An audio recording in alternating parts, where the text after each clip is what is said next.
Okay. Hello and welcome. It's the BA show. Real off season now. We're in the depths of off season.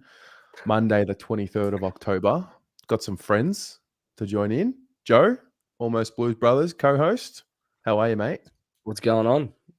2 weeks in a row. Look at us. I know it's not bad. Not bad. Yeah. It's good. No, it's good to be back. I like it. I got plenty of time on my hands at the moment, so I'm more than happy. You and me both, mate. And Mr. Jono Baruch, mate, welcome back. Nice Charlie tee there that you've got on. Yes, I say I got dressed for the occasion, but it was the first shirt I pulled out of my wardrobe this morning. But it's nice to be here, Tez. Great to be back, Joe. Lovely to see you again, mate. It's nice to have everything just slowed down a little bit. I think it was very frantic for a while there, and now it's nice to be able to take a deep breath. Yeah. What do you do in the off season, Jono? I mean, you're in a totally new environment now than probably the last time you were on this show. What does footy off season look like for you?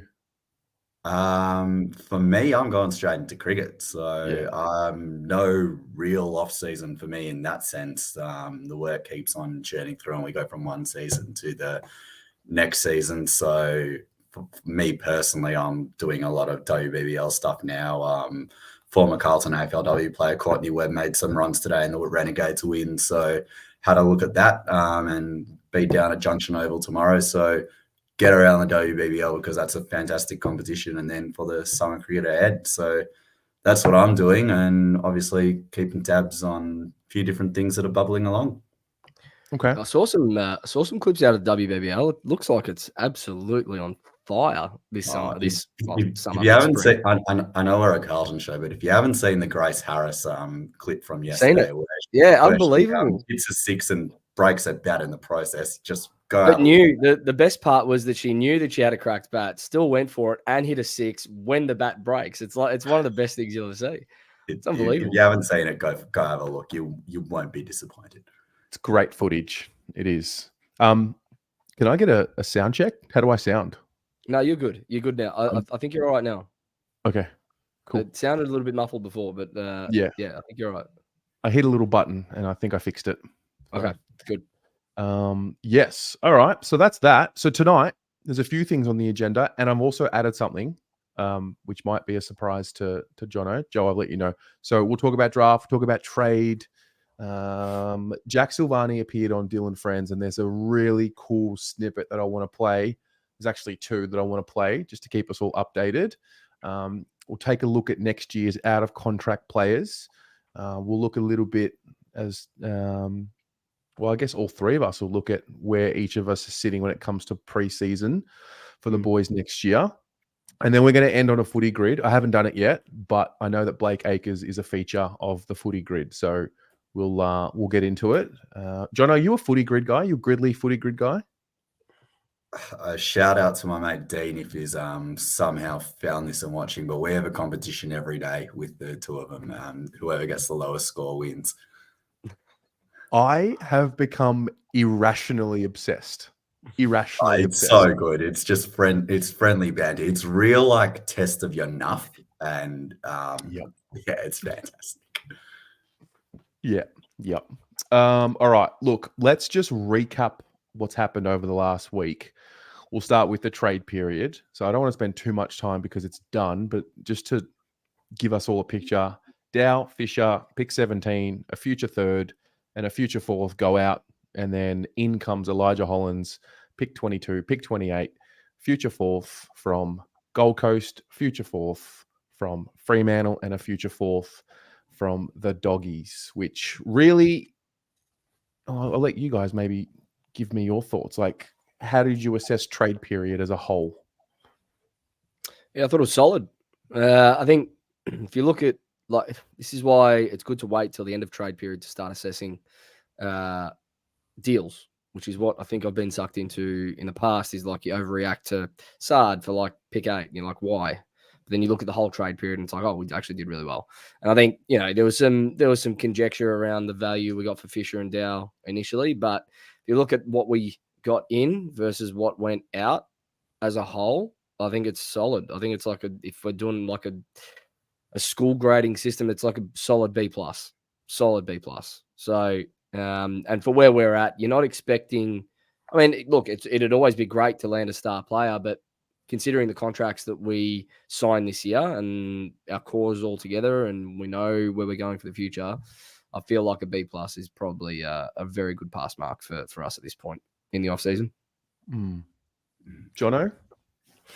Yeah, Joe said a lot of really good things. I think it's really important, and not that there were the big stars available in this trade period, but for Carlton to really look at their list, sort of assess that they've done most of the work mid-season, as Joe was saying. You know, I guess the main one was really Tom de Koning, and that was sorted out in the middle of the year, and that was going to be, I guess, from the start of the year, the big story at the end of the year, whether or not he was going to be there or not. So for them to do all their work then and then, I guess, assess where they're at, realize that we don't need to add a massive piece, but maybe a small piece and a nice piece that they managed to find in Elijah Hollands, who's yet to really prove himself at AFL level, but has shown glimpses that he can play, you know, first round pick. So, and I like what you said there, Joe, about looking at the deals in totality. So people look at that trade that they did for, the trade with Zach Fisher, you tip out 17, and that slides back a little bit to 22. So we keep our first round pick. It's still a little bit later. There's going to be something like, it could be up to 27 or 28 first round picks on the first night of the draft. Is that ridiculous with the amount of academy bids and father sons there are? But also the Elijah Hollands trade. So we ship off 26. And we get back Hollands and 28.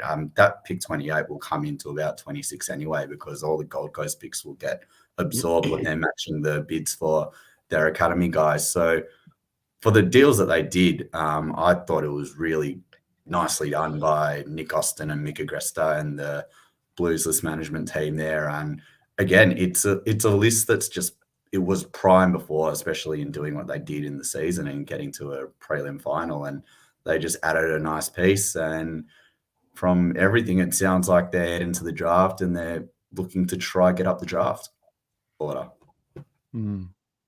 It's good. I think this is the second year now where pretty much we've gone into a trade period. We've said this is what we want. We've left a trade period getting exactly what we want. There's been no drama, so to speak. Just, you know, Elijah Hollands was kind of on the table from weeks ago.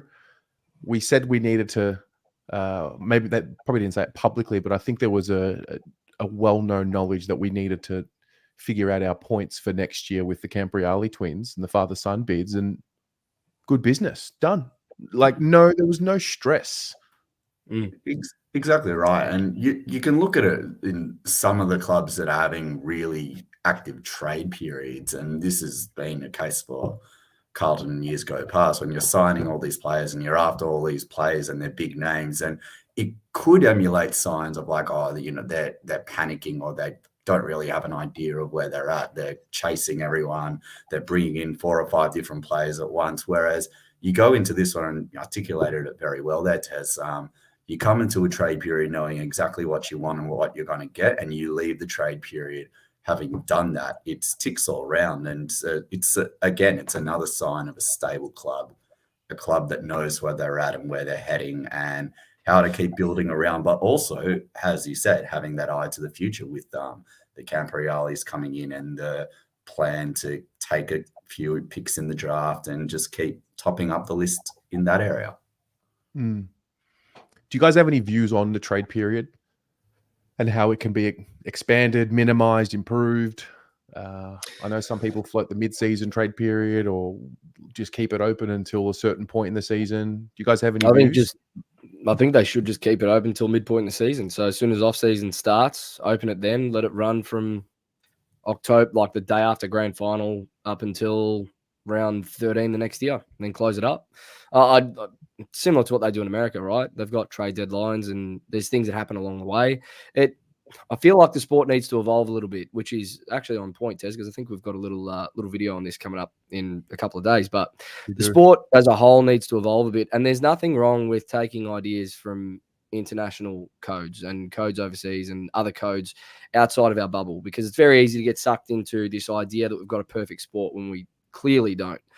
And trades is one of the big ones that I think it just hasn't evolved with the rest of the world, with where the world's gone. Like, we've tried something with free agency, which was taken from another sport, so it's not our idea. So I think we need to be open-minded in terms of what we can do with this sort of a period, because I think this 3-week circus that the media jumps on is just, it's a bit silly at this point. There's so many rumors that get thrown around just for the sake of a headline that you just don't know what to believe at this point, and from reputable sources too. Like, it's a genuine circus these days. No offense to Jono, he's not one of them, but yeah, it's some of your compatriots.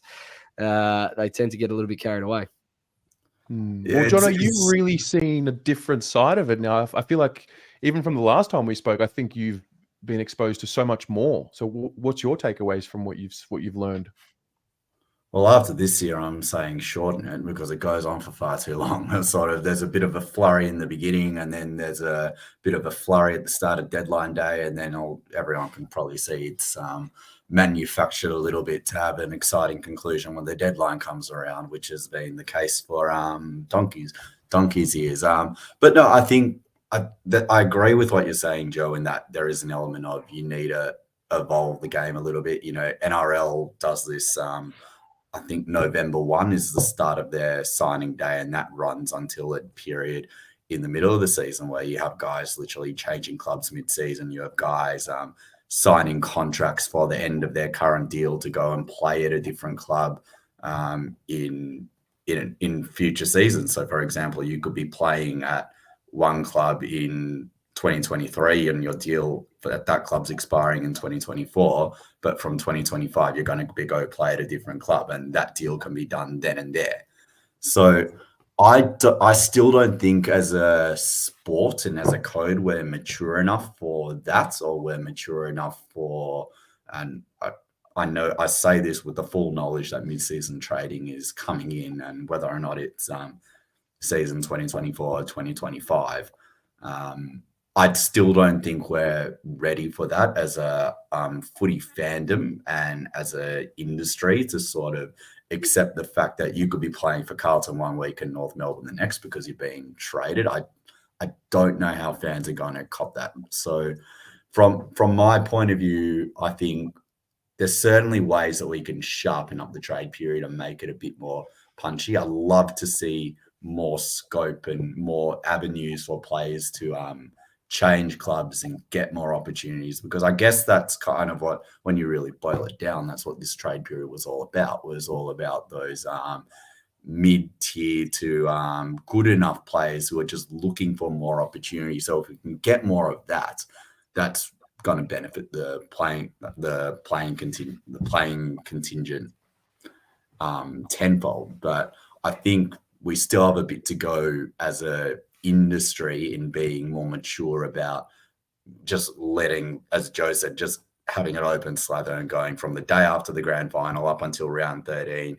You can sign whatever contract you want. You can request a trade to wherever you want. And because that's also where we've gone as a bit of an industry too. It's like, if you request a trade to a certain club, chances are you're probably going to get there. There was another little thing that I took note of with Fish. So he mentioned, I don't remember which network he was speaking to, but he mentioned that North Melbourne made the approach after he was dropped, after we beat the Eagles by 100 odd. Then he was dropped the week after. That's when North made their initial pitch. Joe, I know you're a American sports guy like me. You know, we watch the NBA. They got like tampering rules. Is that something that could potentially come to this league, a tampering rule? Or do you think we're too different a sport, too different a culture, and too different a code? I don't like the idea of tampering, like draft tampering. It doesn't make sense. Like, at a foundational, like at a really basic level, it doesn't make sense. Like, you're talking to a player in contract, so does that automatically qualify as tampering? Because if that's the case, then all players are in contract until like December, right? So why do we have a trade period? Like, it's kind of like, it's very counterintuitive for me. I've never understood the idea of trade tampering or draft tampering.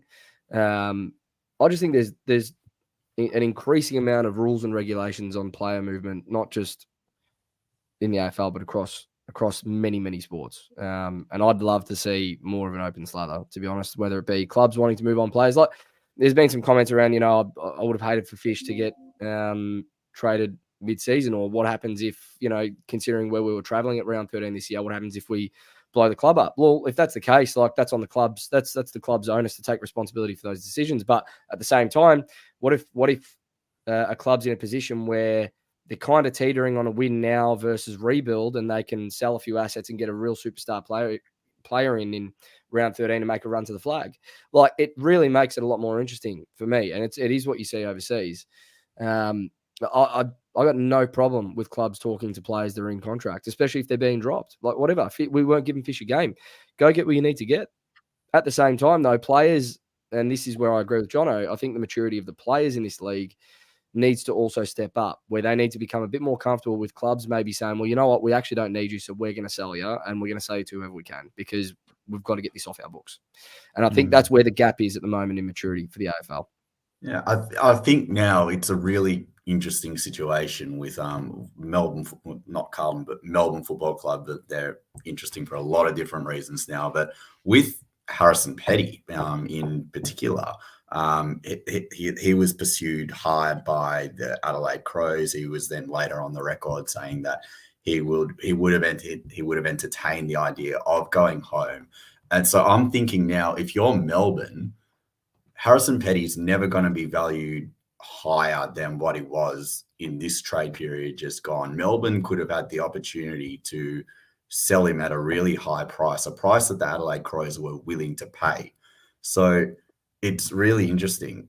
If obviously Melbourne would have had some idea of with what was coming later in the week with Joel Smith, but Melbourne could have been in a position to say, you know what, we're going to move this player on. We know he's in contract, but we know he's being heavily pursued by a rival. We know that there is there is a pull for him to get back to South Australia or back to his home state, wherever that is. Or in another case, it could be, we're going to move this player on to A, clear some money, or B, we think we're going to make a run at a flag and we're going to move a piece out to get in another key piece that we need. So that's a practical example for everyone and a recent example of what might happen. I just don't think we're in a position now as a league still, even though we've had free agency now for 10 years and there've been some small tweaks and tricks to that. And like, there's the lifetime free agency thing now, and there's still the restricted free agency and unrestricted free agency, and the compensation for free agency, which riles a lot of people up with the way that gets sorted out. So it's there's still aspects of it that I think we're still looking to get right, and we're still learning as a sport how to really deal with it. And like, I don't really understand the American sports system so much. I think someone was explaining it to me, like in the NBA, that in their trade period, you could be you could be signed, and then you can be signed one day, and then 2 minutes later you can be shipped off to go play somewhere else in a completely different state. Well, this is the balance. So I think the NBA's gone full business. Like, you'll see a guy get traded while he's sitting on a bench halftime during. I think Harrison Barnes one time got traded while he was sitting on a bench during a game. So you go full business, or you go to a point where you sign a player and waive him 2 days later, or you have got the AFL where we're still rooted in our community, because like the football club, the essence of a football club is not dissimilar to a local club. It's just obviously elevated with being a professional sport and everything that comes with that. So we're not fully dipping our toes into the becoming a business, but by the same token, we're so grey that we're kind of making it up on the fly, these rules. So I don't know what the right answer is. I think somewhere in between where we are now, where the NBA is, or where the NFL is, I think that's where we get to. I think as the years go on, we slowly become more and more. We slowly look at things more and more from a business standpoint and the players as an asset, which I don't know if the fans will ever really get to that point completely, because I mean, I'm just talking from Carlton. We are so connected to the players and the families, and because we're so close to them, we can really at any given day you can go to the football club and see your players. You know, that doesn't happen in every sport. So, yeah, but you'd quickly forget about those players if you won a flag. Yes. We will quickly forget about the ones that we lose if or when we win a flag, and that would No be the doubt. same for every other club. So I get it. There is an element of romanticism with AFL, with our clubs, and it's always been the case. And we fall in love with our players and our coaches, and this idea of loyalty is a bit stronger here than what it is overseas. But that all disappears. You know, Richmond fans don't talk about Brett Deledio in 2017. That's true. Bulldogs fans don't talk about Ryan Griffin leaving as a captain in 2015. You forget very, very quickly. Very quickly.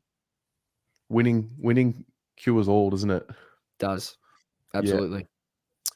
Just quickly with Elijah Hollands. So the update on him is that it's not confirmed yet, but it looks like he's going to serve a 2-week suspension. There's been a bit of discussion around him and why is it 2 weeks and Joel Smith isn't. So he's actually scheduled to appear in court. I think it's the 30th. I think it's next Monday.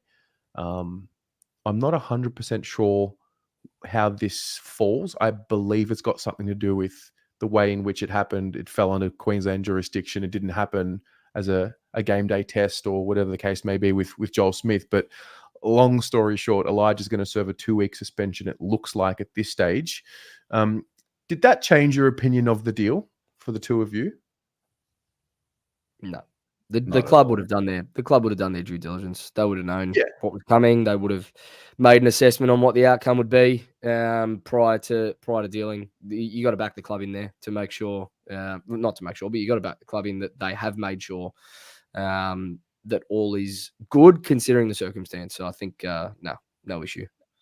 No issues at all. I think the club put out in their statement that they had prior knowledge of this as well, and I'm sure they wouldn't have gone through with it if there was something a bit sus or fishy there. And reading the statements and the reports from both Gold Coast and from Carlton, it's like appeared on drug possession. So there's no actual evidence yet to say whether or not he'd taken anything. Where I guess that's the main difference with the whole comparison to the other drug case. But if it is that, then it's 2 weeks. It's the same ban that Ginnivan got this year and Bailey Smith got as well. So there is precedence for that, which is different to being sprung in a game day test. Yeah. The only element to this story that I can actually talk on from experience is the fact that he's going to appear in a court. And, I've been there representing kids, representing 21-year-olds, 19-year-olds. And it's always the same. Like there's just going to there's going to be a fork in the road moment, no doubt. Or it's like, what am I doing? I never want to be here again. And I think it's the perfect kick up the arse at the right time of his career. Early, gets a chance to come not only to another club for another opportunity, but like a really big club. And I think also for us, this is the first time I remember bringing in a player with a little situation like this, where we can back in our culture. Also, if I'm not mistaken, what kind of deal is he on? It's a 1-year deal, right? Am I right in saying that? It's not like a long-term deal. Not actually sure. I've tried chasing this up a little bit, but no one's actually given me an answer. I believe it's a 2-year deal, but I'm not actually sure. Okay, cool. I don't see it as big as a risk as what I might have 5 years ago. No, we will soon forget this blip on Elijah Holland's young career after that 2 weeks is done, because I think he's going to have some solid impact for us next year, and it'll all be forgotten very quickly. It sure will. Now, let's talk about the Jack Silvagni clips. I've got a few clips to play. So Jack Silvagni spoke on Dill and Friends and did an interview with Dill. It came out today. I've got a few clips. I I was going to play the clip about the injury, but that's the one on Instagram. Basically, Jack had I think they thought it was a partially torn ACL. Ended up being, that's what kept him out for so long. But there's two clips. The first clip I'm going to play goes for 3 minutes, so bear with me. It's about fans, and it's about the connection between the fans. The context is they were talking about, obviously, both of them, Dill and Jack, come from Carlton supporters growing up. Just have a listen to this and get your thoughts. Like, it's hard not to notice it because the fans are so passionate. Yeah. I'd understand that. You'd understand that growing up as Carlton fans. Like, I was mad Carlton as a kid. So we're lucky to have an innate understanding of how they feel and the want for success. So that's not lost on me. And it might be different for other boys because they've grown up supporting other clubs or stuff like that, but that's not lost on me. So I understand the frustrations that the fans had. The talk from the media and whatnot, that never infiltrated the club. And in years gone by where things would often get out of the club, I feel like everything, not saying anything bad happened or anything like that, but Your bruised knee. yeah, my bruised knee. Everything stayed tight. Yeah. Everything that the players said to one another, everything the coaches said to the players, like everything was in-house, and there was such an alignment for the group where it almost feel like we didn't really change a whole lot, but it just clicked. Just kept doing your thing. Yeah, so it was nice. That's really cool. Yeah. I like that because I think the easy option would have been to just sack another coach. Like, that's an easy option, but to just keep sticking in and you look what happens. It's just fucking crazy. Yeah, it was cool. Like, not to say that it's changed forever. Like, you still got to go back and do it next year. Yeah, and that's more important than anything. But yeah, it's I just feel like it's an exciting time to be a supporter. On what you were saying before about the fan stuff, right? When I was playing footy, I was really didn't think much about it. Like, I was like, oh, the fans, bloody hell, why are they getting so upset? And now that I'm outside of it, I get it, man. I actually get it now. Like, I am more of a supporter than I am inside the four walls. And it's not personal. It's just like these people, like when I went to these like games and I went up to Brisbane, I went to the Melbourne game, when you're in that, man, like this is their life. Like, it's such a beautiful thing. And I say it with like all my heart. Like, you walk to the game, you see families dressed in fucking Carlton stuff. It keeps relationships between parents and kids together. And I was like, fuck, I didn't get this as a player. I didn't understand that when I was playing. I didn't appreciate how special Carlton is. And even like reflecting now, like everything I've done since finishing, it's the same people supporting, man. Yeah. Like, it's an incredible, I get goosebumps talking about it. It's an incredible community of people that, yeah, they have high standards, but like they will back you to the end of the degree. And like, I'm just indebted to a lot of Carlton as a football club, not as a, the people in it, but like the actual club, the emblem and the supporters of it are incredible people. They are. And we were lucky to grow up around the club. So we're probably, a different branch of that supporter where I loved to hear it. I loved listening to that. It really struck a chord with me. And I think it helps, those conversations help bridge this. Maybe I'm paranoid, but I feel like there's this gap between the common fan and the club and got, needing to be careful. Sometimes fans can be too passionate. And I think our club's a great example of that. At times, we can get a little bit too passionate. But by the same token, on the other side, when it's going well, it's the magic. So, what do you guys think? What do you take from that? I loved it. Dill's perspective was everything that you'd hope for from a former player. Like, the one thing you wouldn't have wanted to hear was that they brush over that, and then there is no understanding. But for Dill, I think because him and Jack sort of played in a similar sort of team when they were both starting out, right? Like, it was very, very similar timeline that they were both at the club. Dill a little bit prior to that, but I think there was some overlap, and it was toxic. We had a toxic culture. Like, it was toxic this year to an extent, midway through the year, but I don't forget how bad it was in like 2015, 16, 17. Like that was horrible. It was a really, really bad time to be a Carlton fan, but the passion was still there for a lot of us. So for Dill to be able to reflect now, stepping out of the football club, seeing what the football club did for us this year as fans, and have that understanding, you would think that the players inside the four walls also have that understanding now of from that timeline of 2015, Cripps and those guys that played in that Dill Buckley era. Surely they've now got this understanding of, all right, what we did this year, boys, was huge. And we saw the response that we got from these guys. And we now understand how much it means to them as much as it means to us. So, like that's all you can hope. That's all you can hope, is that it has clicked, because you don't want a Cripps or a Doherty or a Silvagni or a Walsh to get 3, 4, 5 years past their career and go, oh, I'm a fan now, I get it. It's like, well, it would have been nice for you to get it when you were actually out there doing it, because we can't do it. Like, this is the thing. I wish I could do it. I don't have the talent. I'm 5'9", fuck's sake. Like, I was never, ever going to be able to fulfill my dream of playing for the club, you know? And this is, we live vicariously through these players, a lot of us. And if it's not that, it's this idea of bringing your family together, and it keeps relationships together, and it's something to do every week with your mum, your dad, your grandparents, your kids, whoever it may be. So you can only hope that they get it after this year, because if they don't get it after this year, they'll never understand. They'll never get it. Yeah. Jono, I think what gives me confidence about what I just heard with Jack and Dill, I'm going to play another clip now, which will maybe go further into it. The thing that gives me the most confidence about this sentiment is that there wasn't something that they pinpoint as, oh, we did this, then it changed. And it probably goes to the conversation around when you just keep chipping away, you keep going through the process, eventually it turns. Now, maybe we weren't going through the process well enough in the past and we were changing things too much.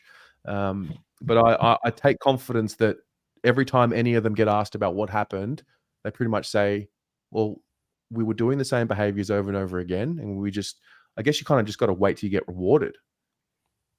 Yeah, it says a lot to just keep backing in your system and backing in your culture. And I hadn't seen that clip, and to hear Jack and Dill talk, their fathers played together and they played together, so they've got a really special bond. And as you both said, they understand what it means to be a Carlton person. Everyone's seen that video from Jack in the grandstand 10 years ago now. Then the new video of Jack in the grandstand after the Melbourne game of just what it meant for him to be a part of the club that had been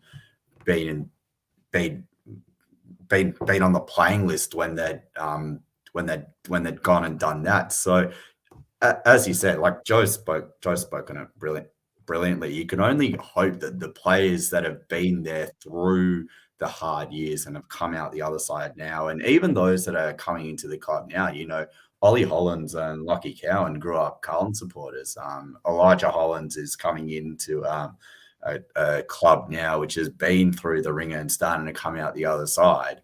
And it's built and molded all these Carlton people who know what the supporters are going to be like. And like, yeah, the supporters there that have sat through some of the absolute worst football that this club's played in since the beginning of time, really. So they've been there, they've kept on doing that, and they've just kept on showing up. And the players acknowledge that. Like, they say, like, oh, they keep saying, oh, our fans are the best. And like, yeah, to me, someone who works in the media, and it's just like, it's a throwaway line, but the players understand just how much of the fans live them. Like, I look at the team that won the premiership this year, and I've got no doubt in my mind that it was the fans that carried them over the line in all their finals wins this year. I've got absolutely no doubt it gave them an extra kick, just like our boys get an extra kick from our 95,000 plus members, which I'm sure is going to rise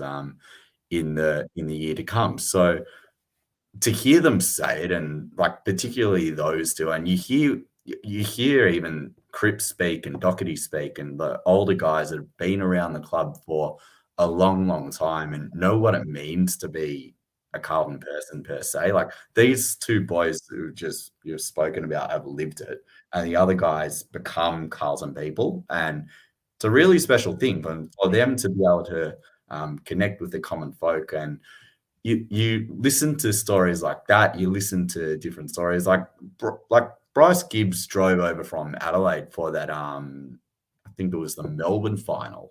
Drove over with his family and his kids, and they're just sitting in the crowd. They're going absolutely nuts. It's one of those things that stay with you once you've been there. And for those who are lucky enough to play and then reflect on their career and what the fans are like, and still have people coming up to them in the streets and going, even if they played maybe a handful of games, it's just like, oh yeah, I remember you play. You wore the jumper that binds us all together. It's the beautiful thing about the football club. No, well said. Hello to you, Ur. Evening, Tez, Joe, and guest. Our guest is Jono Baruch. Jono, we haven't had you on in a while, mate. Where have you been? It's been a long time.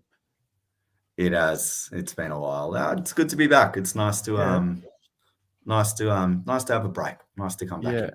In. Well, I think just to finish on that point. Sorry, go, Joe. Sorry, just if we're doing shout outs, my lovely partner Gabrielle just popped up in the chat. She is watching from abroad. She actually doesn't usually watch, but she's in the Netherlands at the moment. I think she's got a little watch party going with a few people over there. Gab, at the moment. So hello. Shout out to all them in Holland. There you go. In Holland. Gab, we're looking after your boy. He's in good hands. There you go. I love that. I love that. I think for the both of you, well, you know what? All of us. So, Jono, your journey through your career lends you to where you are now. Joe, couple of years, 3 years now celebrated. You just finished 3 years doing your Almost Blues Brothers. Like, have you really done anything that different over the last 12 months other than the same thing over and over again? Yeah, no. You know? I mean, little changes here and there to obviously you tinker, but ultimately you just keep at the craft, right? Like, Jono, you obviously found yourself in a new position than what you were the last time you were on this channel. And I think it just lends to that conversation around, even with the boys, like, I don't think they changed much up. Maybe they tinkered with some things at training and whatever, but the fundamentals over and over again is the secret sauce. Like, this channel, I don't do anything that much different than what I did. Maybe, you got to, the studio, and you got like little things that have changed, but ultimately it's the same thing over and over again, repeatedly for 6 years. Yeah, it's true. You chip away at your craft, and eventually you'll perfect or get closer to perfecting your craft. And there'll always be things that you change, but the longer you stick at it, it's not about it. It's a very similar comparison to when people say hard work beats talent when talent doesn't want to work hard. Like, if the harder you work, the better you're going to get. Doesn't matter what talent you got. I had zero media experience before doing any of this podcast stuff, and I'm far from perfect, but I know I'm 10 times better than when I started. So, it's you can say the same for any profession whatsoever, anything whatsoever. Yeah, 100%. I think with them, and it's the same with me, is like you pick up different things along the way. You learn different things from different people. So someone might come to you with an idea of just like maybe how to improve the channel just a little bit, and you might take it on because it's like, that actually sounds like a good idea. I'm going to see how I can not fully take it on, but build it into what I'm doing. So I've got no doubt that they refine little things here and there to make sure that they could ultimately play the football that they knew that they could play and they've been working to playing. And it's the same with me in my journey. You go along and you watch them with a bit of a critical eye, and you watch them with a supporter hat, not completely off, but like very close knit. And it's one thing I have learned from being in the industry and the position that I am is that you don't succeed in the industry without a genuine love for your club and the game. Like, everyone gets into it because they genuinely love football. And whether it's doing stuff like this or working behind the camera or working in sound, they're doing it because they want to be close to the game. They want to be close to the action in some way. And they're different aspects where you learn from everyone. Like, I'm learning different skills and from a lot of my colleagues, God bless them all, every single day, just in different ways to become a better writer, reporter, and I'm sure you guys are learning different things in your professions into how to get better at your craft, as you said, Joe. So it's good, and like to see them and sort of watch the Blues transition through the year where they could identify something that wasn't working, and instead of throwing everything out, they kept on working at it, refined it a little bit to make it easier for themselves, and then look what happened.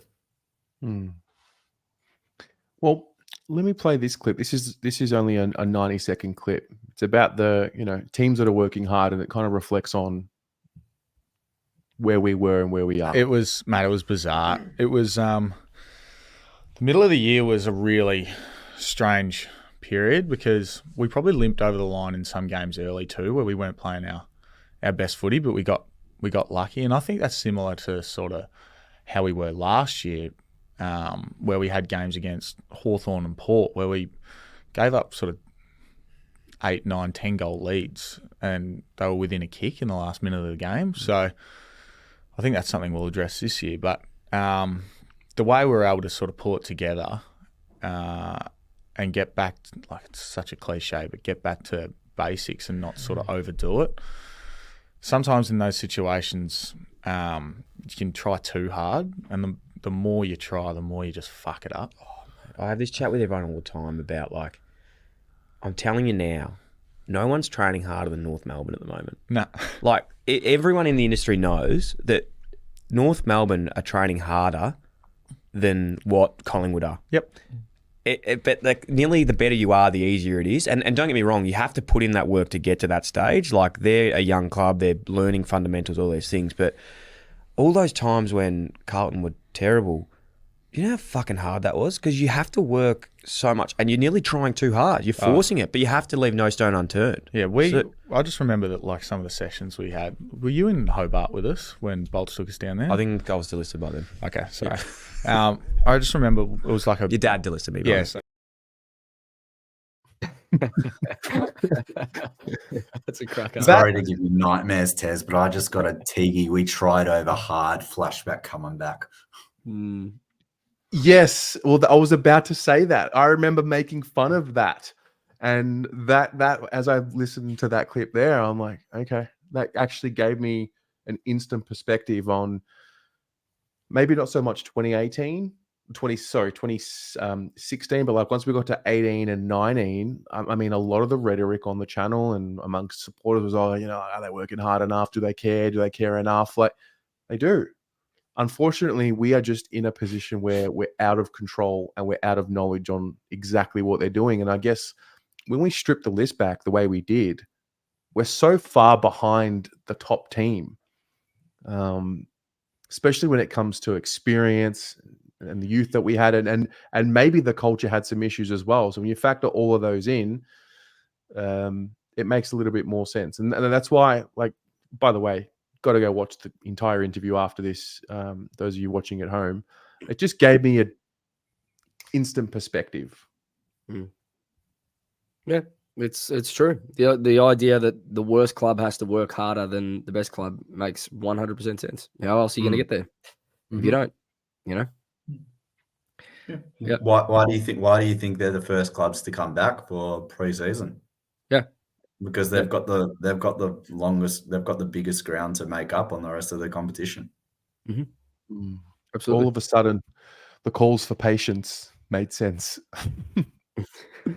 So, but maybe not 2020. Patience and football fans. There's something that's not clicking there. Something doesn't click there. So anyway, let's go back into the team. The draft period is among us, which means we're going to get some draft previews here on the channel, which means you're going to see Pommy a little bit more, which also means I need to remind everyone it's Pommy's birthday today. So we wish him a happy birthday. The great man. He's having family dinner.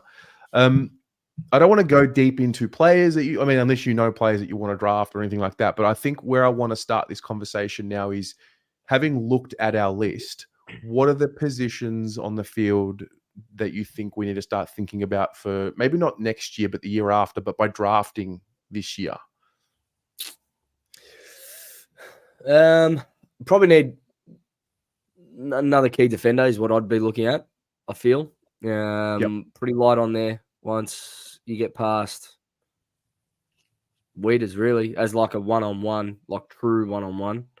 Marchbank and Gov, they can play that role, but they're not really that lockdown one-on-one 200-centimetre key defender. So that'd be probably number one on my list outside of another mid-forward player. But we sort of filled that hole, hopefully, with Hollands based on the raps that he's getting. So, yeah, that first pick, I'd like to see it go towards a really solid key defender if there's no quality half-forward silky ball users sort of left at that point. I'm going to go the other end of the ground to Joe. I think we're actually well stocked with key defenders. You mentioned Wiedering. Well, the whole reason why Sam Durden, I think, got another contract was he can be that big bulking body if, knock on wood, Wiedering does go down. And you mentioned Marchbank, McGovern, Brody Kemp, Lewis Young, like probably those guys in order of depth and pecking order of where they'd be, and just in terms of where they're playing. I look at the draft and I think we're still lacking a mid forward player, particularly a forward. And I think you've spoken about this on the channel, but you look towards the back end of Carlton season, like they started the winning streak, scoring really heavily, about 13, 14, 15 goals a week. And then towards the end of it, it's sort of all dried up. And you look at the list of goal kickers at the end of it. So Kerno won the Colin with about 80 odd. Then you had a couple of guys on about 20 with Mackay and Owies, and Jesse Motlop popped up and kicked about 20 goals. We're still lacking that forward player, that mid-forward player who can be across our forward line, play deep forward, lead out from the goal square, that can kick you between 30 to 40 goals a year. I think that's the real big piece that they're missing. And I think that's the big piece that will take them to the next step. I'm sure we'll talk about out-of-contract players soon, Tez, but you look at Jack Martin and go, well, can he be that player? Can Jack Silvagni be that player? Or do they have to go and get that player? Can Nate Caddy go and come in?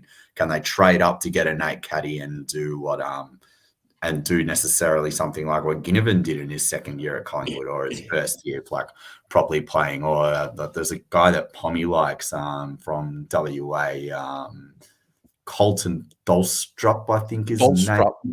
Dolps, a bit of a mouthful there, but I'm sure if he comes to the club, we'll be all over it very, very soon. So a player like that who can come in and maybe not have an instant impact, but someone that and maybe it's a mature player later in the draft, someone who can come in and kick that 30 to 40 goals, or maybe they're on our list already. You never know. I've said a couple of guys who could be that player. So I think that's the biggest hole that we need to fill, and a key forward and potentially another smaller type player as well in the forward half.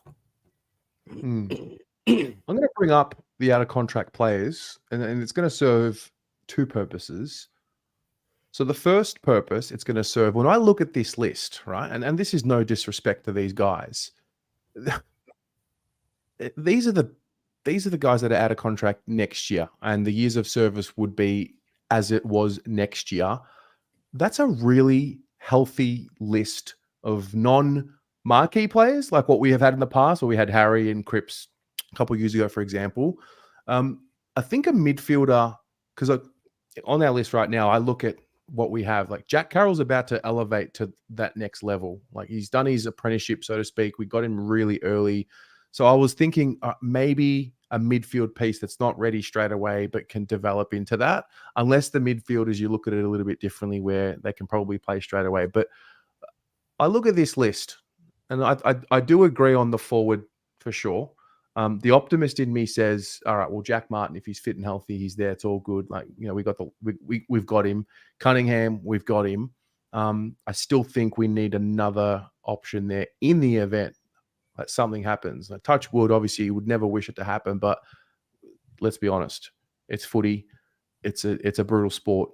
You're likely to get injuries. Your list is for sure going to be tested throughout a year. So I start there, and then I get distracted, and I get pretty confident that like this is the list of out of contract players next year. Like we're in good shape. Mm. We've tied up. I think we've tied up the right names. Yeah, I think we have. And I think in this list, we could lose 3 or 4, 5 even that are quite replaceable. You'd definitely want to re-sign the likes of Owies, Cottrell, Fogarty, Boyd, Martin, Hollands, obviously, Cunningham, Dirds, Marchbank, Sincotta. But there's 4 or 5 names there that if you lost them, you're not really going to be too hurt, to be honest. And I think the majority of those names that I just said, they will re-sign. I don't think they're going to, and it's no disrespect to them, I don't think they're going to attract a hell of a lot of interest on the open market. And I don't think they're going to want to leave the club at a time where they've got a genuine shot at being part of a premiership team. So, yeah, it's a really, really, really good list. Really good. Like, snapshot that in your mind. And if I go to 20, like the year after, just to give you, by contrast, of what it looks like the year after, like look at the names here now. Yeah. It's a totally different list of players. Yeah. That's scary. That's a scary proposition. Correct. But don't really want to think ahead to that one too much. I don't want to get too far ahead, but I think I got really happy with seeing next year's list, because I'm like, wow, we've really managed the list now, where obviously this year we had a bit of a tilt at it. Next year, the bulk of them are going to stay there, and then we'll worry about 25 when we get there. But is anyone else not absolutely mind blown that Jacob Wiedering and Jack Silvagni at the end of 2025 would have been at the football club for a decade? Yeah, it just makes me feel old.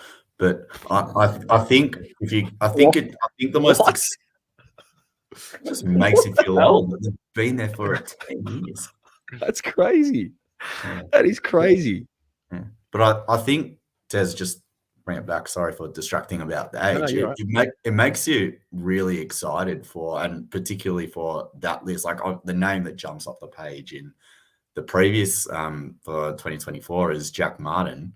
But you look at everyone else on their list, and they're all guys that are fighting for a spot in the 22, and they're all guys that it's massive years for them. So let's you mentioned Jack Carroll before, Tez. He's had a few years now. Is he going to make the jump? Corey Durden was in the team last year, had a year ruined by injury. This year it's a contract year.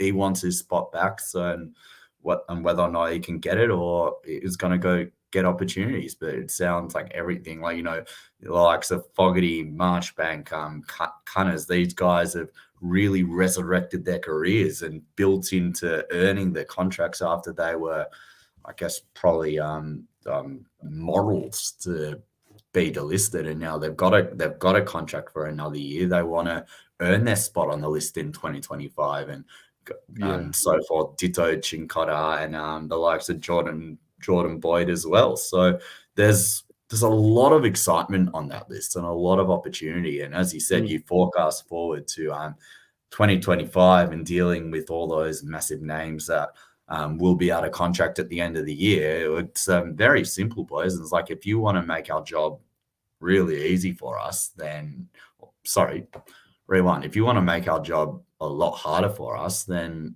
play good footy and perform. It's should be really exciting for all of them. Well, I think the other part to this, which I, for the life of me, couldn't find the figures, but I've seen them, is the salary cap. By the time we get to 2025, I think the salary cap increases. Oh yeah, it's significant. It's like at least 1.5 million total. So anyway, I just think this goes to show something that we don't look at too much, and that is the overall strategy of the list as a whole, because we can sometimes get sucked into the names each year and the length of deal we're giving them and things of that nature. So I just thought this was a random exercise that I just happened to come across today that made me feel good. So good exercise. Even Cunners at 9 years of service, it just Yeah, blows my mind. You know, that one that's a really good one to reflect on, to show you how much this club believes in that bloke and his raw talent, because I think he's only played 50 something games in those 9 years, and we've stuck by him and stuck with trying to get him healthy and getting him back on the park, and we started to reap the benefits this year. Like, you get some continuity in Cunners over this offseason and into next year. Could be that half-forward player that we've spoken about for the last 20 minutes. Mm-hmm. Yeah. No, there's a few of them that are like, if they have a full preseason or even just a preseason, then look out. Yep. Well, speaking of having a preseason and looking out, boys, who do you have your eye on? And chat as well. Who is? I mean, we're looking at a lot of players, and if they have a preseason, they'll explode. But who is the player you got your early eyes on for preseason that you're really backing to have a massive year next year? It's Walsh, right? It's Walsh. It's Walsh. It's the easy answer. It's 100% Walsh. Like, seeing what he did this year with coming off back surgery and injuries and a hammy throughout the year. Like, no preseason, no conditioning. Like, it's Walsh. If you're not saying Walsh, you got rocks in your head. That he will win us a flag next year if he has a preseason. That's where we're at. Flip.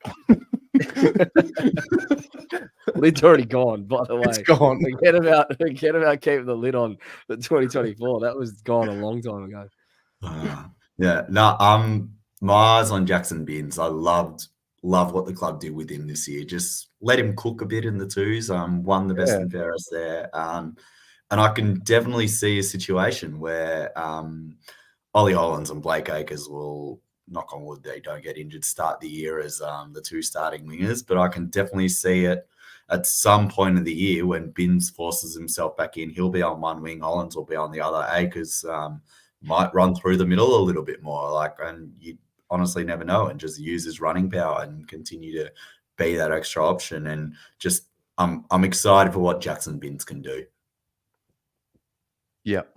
Walsh is clearly the one for me. That if I had to pick one that's maybe not as popular, if Caleb Marchbank has a full preseason, I have such belief that he's an all-Australian caliber defender.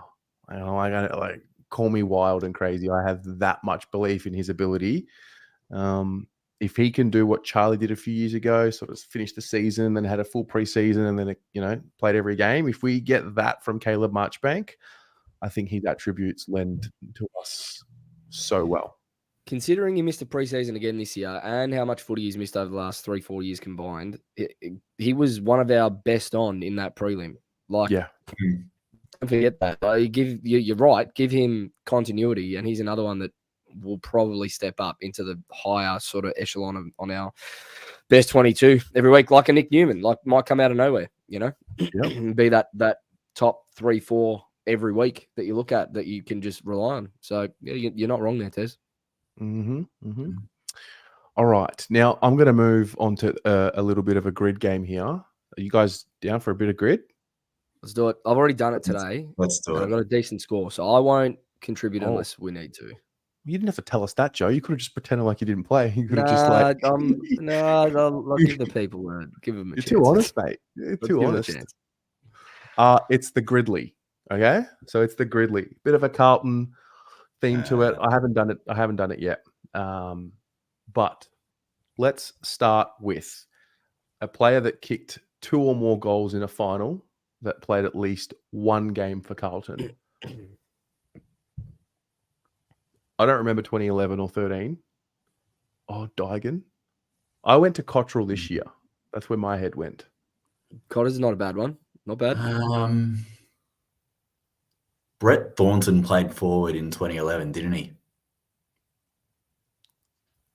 Yes. Listen, hey, I think with Gridley you get a redo. You get one redo. So you want to take a real risk, you could go that. Stanto Halpin played 2011 out of the goal square, pretty sure. Is that what you picked? No. I picked Digan. I did pick Digan. Okay. But that's an obvious one. Chat's got Brad Pierce, kick 5 in a granny. Pretty sure that's what happened. 4. Yeah. Greg Williams kicked 5 in a granny, but that's Greg obvious. Williams did kick 5 in granny. Brad Pierce, Teddy Hopkins, Jeff Garlett, Fraser Murphy. Put down your glasses. I think did Mitch Robinson. I don't think Mitch Robinson kicked 2. No. Did he? He kicked Kicked 1 Andrew after he Walker. muffed it. I'm just thinking of guys that would have played in 2011 when we kicked 1,000 goals against Essendon. Would Hamill have kicked? Hamill would have kicked 2 in a final for us at some point, surely. I think he kicked 7 against. He kicked They played it- a few on that prelim night.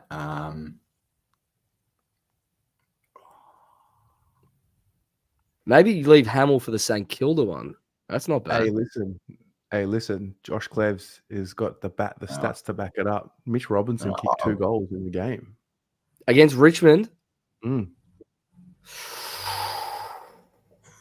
Oh, he did. Yeah, he did. I remember it. He snapped it from like 40 out directly in front he's right. Yep, 100% he's right. I just remember his second goal at the end. I remember the first. I've actually just After the ball up infringement. Yes. I just remember the first one. He has kicked 2 in a final. That is a good one. I do like Robbo, but like there's some really random names here, like Bernie Evans, like from back in the day. Sid Jackson kicked 2 in the 72 grand final. Like that's what I'm talking about, you know? Let's go with Sid then. Sid The Jackson. one from the 70s and Sid. 80s, they're usually quite low. First one. Yep. Nice. Oh, that's what I'm talking Nice. about. Nice. Okay. 2 goals in a final and played for Freo. Has Blake Acres kicked 2 goals in a final? For us, yeah. Sydney. Yeah, it's an obvious one though. That's what they built this That's Gridley a around. real obvious one. Okay. Surely there's other Freo players we can think of here. Chris Main. Like some real obscure ones. Chris Main's obscure. My mind goes straight to Hayden Ballantyne. Yep. Don't Chris ask me why. Tarrant? Played at the other end of the ground No, for the Pies though. and at Freo. No, but he played full forward at the Pies for a bit, didn't he? Would he have kicked 2 in a final? Yes, he did. I don't think he ventured forward for Freo. No, but he could have kicked 2 for Collingwood in a final. Is that right, Tez? Yeah, so he doesn't have to have kicked the 2 goals for Fremantle. Yes. Right. Nachon. Barlow, Stephen Hill. Oof. Sandilands. Stephen Hill Stephen Hill. was my guess today. How'd you go with that? We can do better. Okay, great. Paul Medhurst. Yeah, that's a good one. I like that. That's a good one. Ooh. I like that. I've got one. Did John Anthony play for Fremantle? Yes, he did. He did. He definitely kicked 2 in the final. against Adelaide. Yeah. Very good. John Anthony. Yep. Yeah, love it. Lovely. All right. That is All so right, Love mate, good. Love that. Let me just check the record before we get too carried away. The record for Gridley is 10 on this channel. Nah, we'll smash this. Okay. Someone who's kicked 2 goals in the final and played for St Kilda at least 1 game. I'll give you this one. You don't actually have to put this one out to the chat because I remember this so vividly. Yeah. Jaron Geary played forward that year, and he kicked goals. But did he kick 2 in a final? How confident are you? I did it today. Oh, All right. Well, I like that. Bang. How good's that? Jono. All right. Very good. Very good. Very good. Okay, let's go a Blake Acres teammate that played for Carlton. I saw this earlier. Did Blake Acres and Hugh Goddard ever play in the same team at like St Kilda? Far out. That's niche. Right? That's gee. I saw a photo at the wedding at Jack's wedding, and I think I saw Hugh Goddard. Well, we've got it. You get a redo. You get a redo with Gridley. That's so So you get one What? redo with Gridley if you get it wrong. So I'd actually be Okay. tempted to take that one here because I don't reckon I reckon that's unicorn worthy if that is there. Okay. Should we try it? Why not? All right. Oh, if this is right, If this works. Oh my god! Wowee, that is Wow. huge. That's massive. That's massive. yeah, I'm happy with that. I was Nah, it's so huge. looking forward to like putting it on the table. That is huge. Now I can sleep good. So, a Blake Acres teammate, so played at least one game with Blake Acres and played at least one game for Fremantle. Nathan O'Driscoll. I actually didn't guess him today, but that's a Who's name that's he? just come to me. That's a good one. They definitely played together. I'm gonna go for Joel Weston. Who? You've never an obscure Fremantle player who got delisted last year. I'm going to back you in on that. Joel Weston? 21. Oh, Wow, this is Jono. insane. This is Jono. crazy. This is real good. Yeah. All And right. there are literally dozens of players you could pick for this one. Yes. A Blake Acres teammate who played at least one game for St Kilda. There's 81 possible answers. But like, how do we go like, the unicorn? When did Who's Akers the play at the unicorn? Saints? Was it like 2020? No, Who was that St Kilda player last week, Tez, that someone gave us? Sam Dunnell? Sam Donnell. No, He played like one game for the Saints in 2020. Sammy Donnell. No, he was Oh, well. no, at that was. Williams. Sorry, I'm thinking of someone else then. Sorry. He was well. At When did Williams. Blake Acres play for St Kilda? Let me just. So he was drafted there, right? Yeah, so 2014 Yeah, to like Would have 2020. been 2014. 20? So we're talking like the team Freo played in the granny that year, the year after, before? No, St Kilda won the Wooden Spoon in 2014. Would he have played Okay. with like Rath Clark or anyone like that? No, Like the dregs of those grand final Like- seasons? Wilt? Yeah. Yep. It's just Would he whether or have not they played- played together. That's the issue. Did he play a game with James Gwilt? We've got to redo still. So, and the Rising Star nominations, they're pretty easy, you would think, to think of Are something. they? Yeah. I reckon, yeah, we'd have a few there. Okay. So let's just, the chat's gone with, what do we got? Stefan Giro. Oh, that was for the one earlier. Billy Longer. That's not Okay. bad. Jack Noons. Nick Caulfield. No, Maz, we ain't going to rush. I rush every time we play this game. Nathan Freeman. One. Okay. Did he? Okay. No. But did he ever play? Yeah, he played 2 games for St Kilda. Wow. Yeah, I do remember. Couldn't get on the park at Collingwood. What about Luke Dunstan? He would have played with Blake, surely. He would have definitely played with Blake. Would have played with him. There are some obscure Saints players that are coming into my head. Jimmy Webster. There you go. There's another one. He's still on the list, but no one knows who he is. No one knows who Jimmy Webster is. Shane Savage. Shane Billy Savage. Longer. Billy Klebs Longer. is pretty. He's I good. think we have to go Billy Longer. All right. Yalla. Oh, Nice. very good. Josh. Yeah, Klebs, no, man. we're This killing guy gave this. us a couple of like a This is gonna 0.1 be, on that. This is going to be a very good score. Okay, let's just calm down, everyone. Everybody stay calm. Let's go a Rising Star nomination who played one game for Carlton. We did this a few weeks ago. There was a guy that was like, no, that was a top 10 draft pick. Never mind.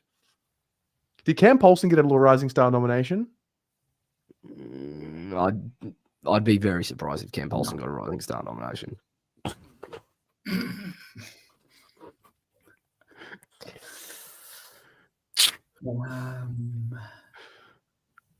Dill Buckley comes to mind. Did he get a Rising Star nomination? I think Let's have a so. look. So there's 63 possible answers. Wow. Okay. Aaron Joseph, did he get a That's how rising shit star? we've. That's how shit we have been for so long. Is that we hang our hat on 63 Rising Star nominations across the life of this club. Mhm. Jesus.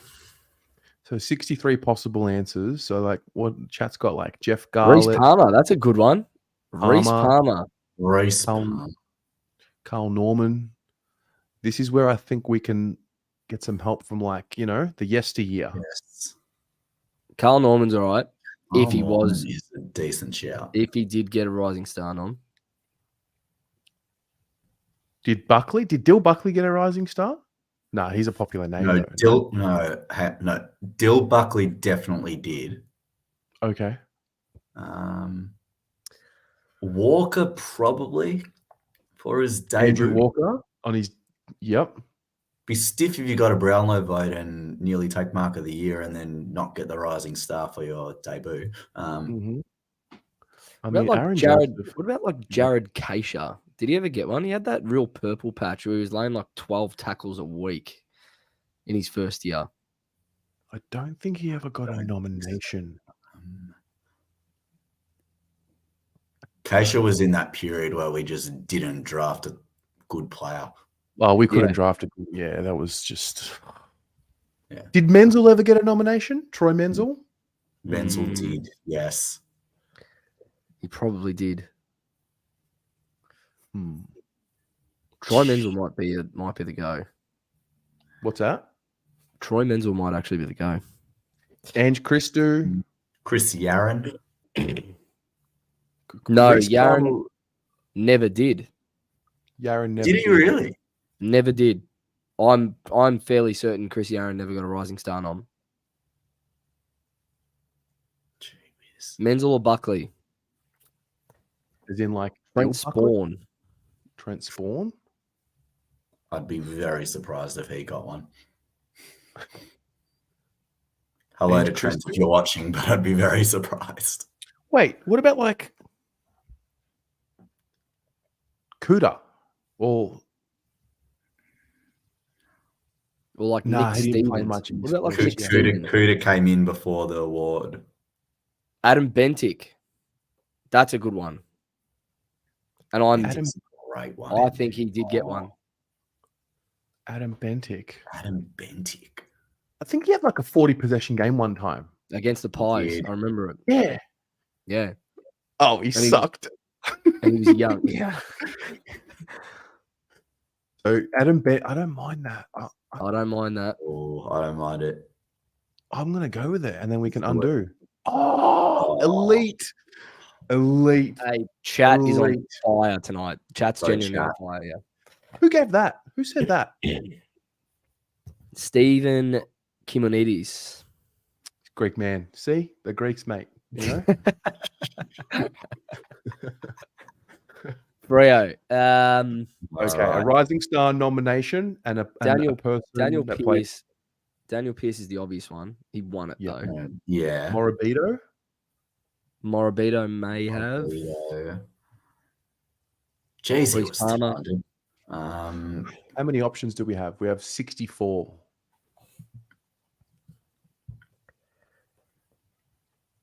Mazungu. I don't know. No, if Mazungu. I think he was a mature age recruit.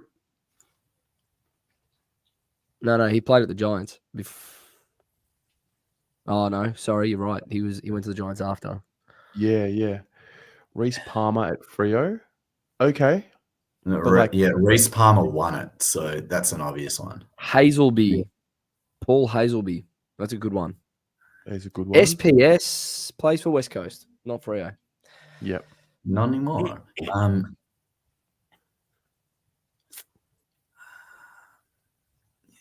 What about like Des Headland? Would he have won one? Won a Rising Star nom? Surely. Did Trent Crode go to Yeah. Fremantle? Trent Crode was traded to Fremantle in the pick one trade that got Yeah, he was. Hawthorn, Luke Hodge. He definitely had a Rising Star nomination, right? He won it, Yeah. didn't he? Wait, did he win it? No. He would have had a nom at some point. Okay. He would have had a nomination. Who'd you say earlier the one that played for Collingwood? Tarrant? Yeah, he may have. Yeah. We have an undo. Oh, Byron Shammer. Now Byron that's a name. Shammer. I just don't know if he actually got a nom. That's a great name. Oh, I think Des Headland might be a good shout, to be fair. I reckon he got one at Brisbane. Des Headland. Des Headland. Yalla. Headland or He was, Crode? he was like a number 1 or Nick 2 pick or Subban. something. Nick Des- Subban. Nick Subban's a Des good one. Headland, 899 to 2010. Okay. Should we try Headland, Crode? Any other? Hang on. Yeah, Zach Clark. Garrett Ibbotson. Here they come. These are the names I want. Oh, Garrett here we go. Ibbotson, These Sean are Garrett the O'Malley. Ibbotson. Garrick Ibbotson. Did he get one though? Don't know. Sean McManus. Wow. I think I'm going to go with either Crode or Headland. Go with your What do you gut. guys think? We've got an undo. So go with the one that you think is less likely, because that'll likely be the one that's more of a unicorn chance. And then if it's not, you undo it and you go with the one that you think is definitely there. Let's go Desi Headland. Oh, disaster. Now we All can't right. get it wrong. Okay. All right.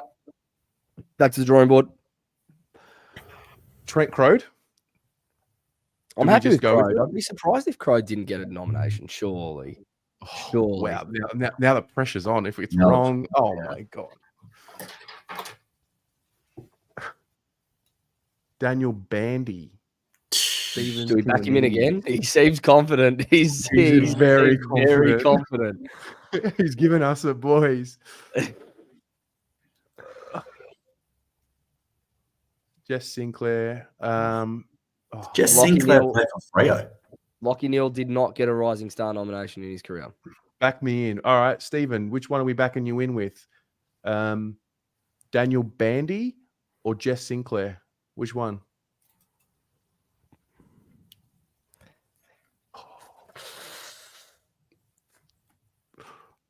Oh, I really want to click it.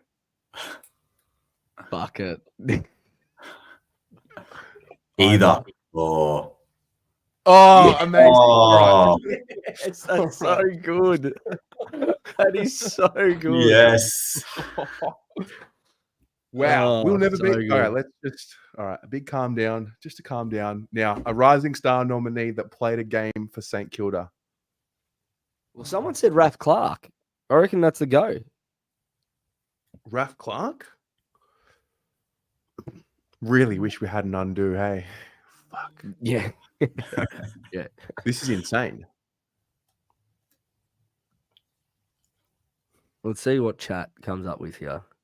How many options? 59. 59. I thought it'd be more than that. So you got like Revolt Cozzy, early days. Yeah. Um, Hunter Clark, Caulfield recently. Yep.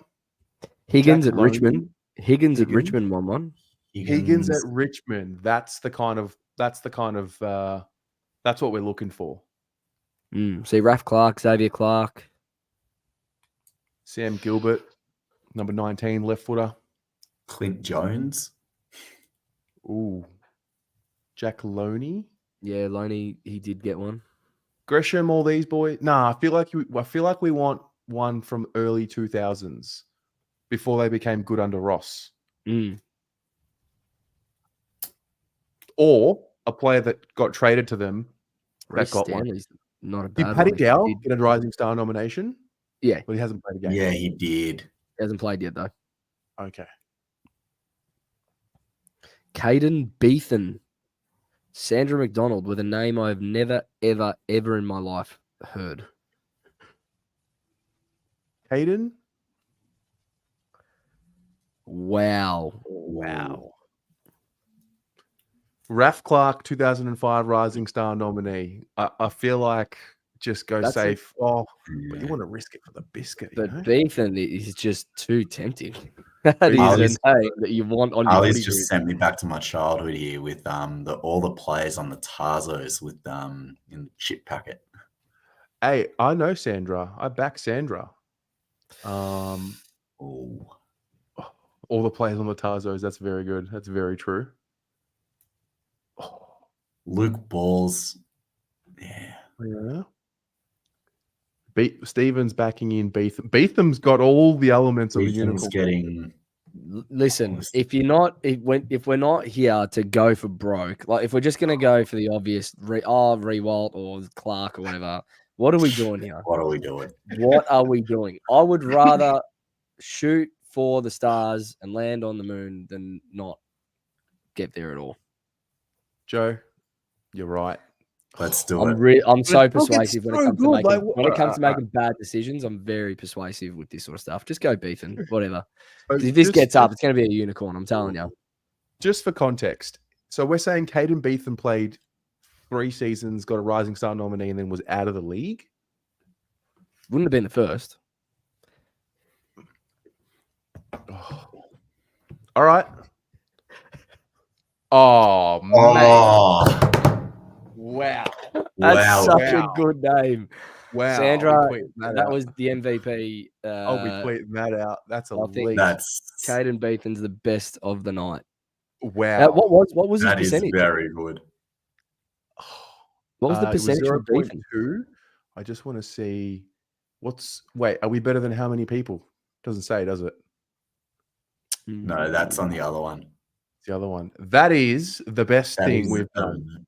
That's Sandra, That's a footy grid. That is a that footy is grid. that is a grid. That is elite. Sandra, you're a star.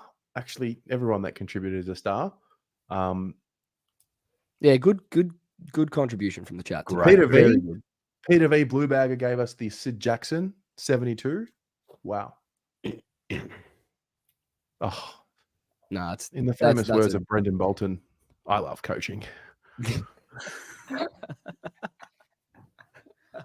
oh,